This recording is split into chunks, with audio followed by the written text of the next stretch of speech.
নমস্কার বন্ধুরা, আজ শুক্রবারের একটা ভিডিও নিয়ে চলে এসেছি। এই সকালবেলা ঘুম থেকে উঠে এই গেটটা খুলছি। গেটটা খুলে জল দেবো। এই গেটটা খুলে জলটা কেউ দেয় না, সবাই আমার ভরসাতেই রেখে দিয়েছে।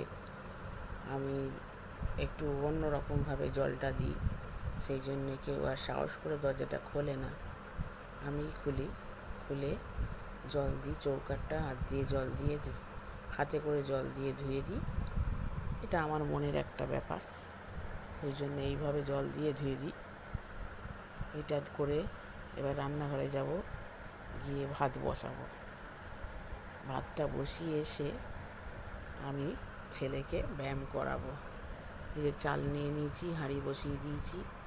চালটা ধুয়ে ভাতটা বসিয়ে দেবো। ভাতটা বসিয়ে দিয়ে যাব ছেলেকে ব্যায়াম করাতে। বিকেলবেলা ছেলের নাগাল পাই না। সে ঘুম থেকে উঠে ঠাকুরমার ঘরে এসে খেলাধুলা করতে থাকে, কিছুতেই তাকে আনা যায় না। ওই জন্যে সকালবেলায় ঘুম থেকে ওঠার অনেক ভোরবেলা উঠে পড়ে। তারপর আমি বলেছি, তুই শুয়ে থাকবি না, আমি ব্যায়াম করাবো, তারপর যাবি। দেখুন না আমার কি অবস্থা, কিভাবে আমি এখানে ব্যায়াম করাচ্ছি, আমার কি চেহারা। এই ব্যায়াম করাবো এখন। ব্যায়াম করাতে করাতে ওদিকে মেয়ে পড়তে বসেছে, ওদিকে ভাত বসিয়ে এসেছি। ভাতটা হোক, ততক্ষণ ওকে ব্যায়ামগুলো করিয়ে নিই, নইলে তো আর সারাদিন পাবো না ব্যায়াম করাতে। ও নিজের মতন টিভি দেখবে, ঠাকুমার ঘরে যাবে, খাবে দাবে, কিন্তু কোনো কাজকর্ম করবে না। ওই জন্য এখন করিয়ে নিই। না করেনি, করছে, ঠিকঠাকই করছে, কিন্তু আমার বড্ড চাপ হয়ে যায়, কারণ আমার কাজ থাকে আরও।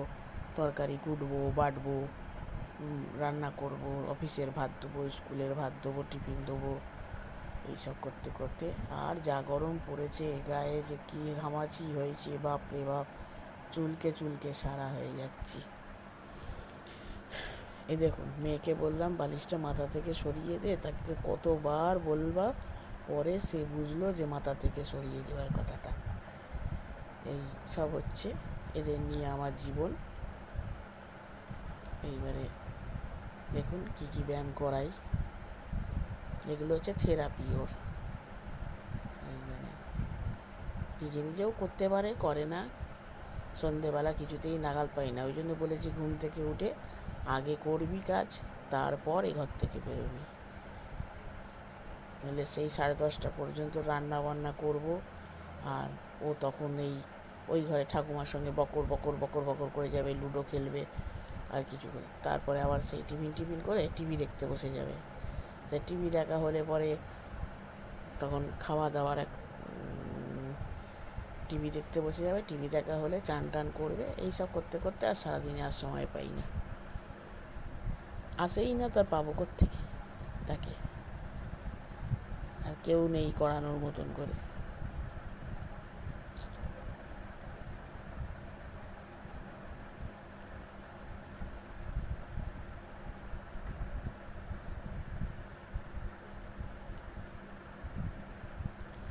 এবার এই বেলটা বাঁধবো। এই বেলটা বাঁধাটা খুব শক্ত ব্যাপার। এই বেলটা যে কত কষ্ট করে বাঁধতে হয়, হেলকোগুলো এখানে ওখানে জড়িয়ে যায়, লেগে যায়, সেগুলোকে ছাড়িয়ে ছাড়িয়ে আবার আটকাতে হয়। আজ মনে হয় এটা আমার উল্টো লাগানো হয়ে গেছে, যার জন্য লাগছে না। আবার এটাকে ঠিকঠাক করে সোজা করে তারপরে বাঁধতে হলো।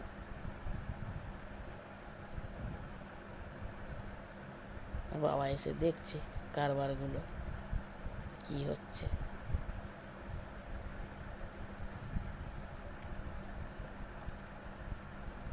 কারোর সময় নেই ছেলেটাকে একটু দেখবে বা কিছু করাবে বা কিছু, যতক্ষণ যা আমি করাবো তাই। সে লেখাপড়া বলুন বা ব্যায়াম বলুন বা কাজ বলুন, সবই একই অবস্থা।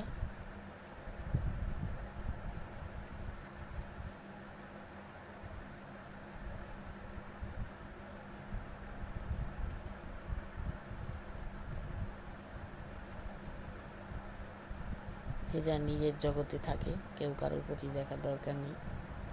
আমার হয়েছে যত জ্বালা, সর্বদিক দেখতে হবে। ছেলে দেখো, মেয়ে দেখো, পরিবার দেখো। এ দেখুন, লেটাস বেঁধে পায়ে রুমাল দিয়ে পা দুটোকে সোজা করে বেঁধে রেখে দিয়েছি। আর এই সুদালে ও পা ফেলে দেয়, পাটাকে ফেলে দিলে তো এইরকম ব্যায়াম করাটা সুবিধাজনক নয়। এদিকে আমার রান্না হয়ে গেছে, নিম আলু ভাতে ডিম ভাজা, ডাল আর আলুর দম করেছি। বিকেলে একটু ঘুগনি করব আর আলুর তরকারি করব। এখন দেখুন 3:15 বাজে, এখনও আমার ছেলের খাওয়া হয়নি। চান করে এসে বসে আছে, আমি ভাত বাড়ছি এই খাওয়াবো বলে। চলুন ওর গ্র্যান্ডমাদারকে একবার দেখিয়ে আনি কোথায় কী করছে।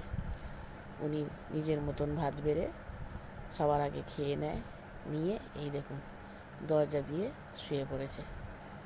নাতি একটা তো নাতনিটা তো স্কুলে, সে তো খাওয়া হলো কি না হলো, খেলো কি না খেলো, তার কিছু যায় আসে না। সে দিব্যি ঘুমিয়ে পড়েছে। খেয়ে দিয়ে নিয়ে সব যে যার মতন শুয়ে পড়েছে। এইগুলো মনের মধ্যে কতখানি কষ্ট হয় জানেন, বুঝতে পারবে না।